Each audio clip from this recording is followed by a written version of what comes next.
अस्सलाम वालेकुम all friends. उम्मीद करता हूँ सब अच्छे होंगे, खैरियत से होंगे और अल्लाह पाक आप सबको सलामत रखे, हमेशा खुश रहें।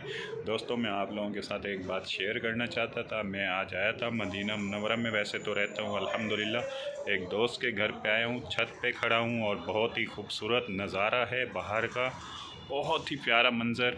यहाँ से छत पे खड़ा हूँ तो मस्जिद कुबा के भी मीनार नज़र आते हैं और मस्जिद नबवी के भी।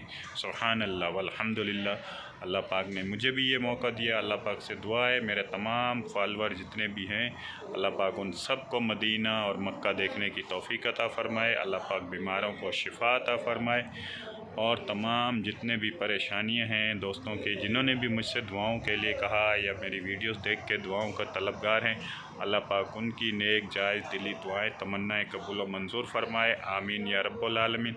इसी तरह अब हम जाएंगे बैक कैमरे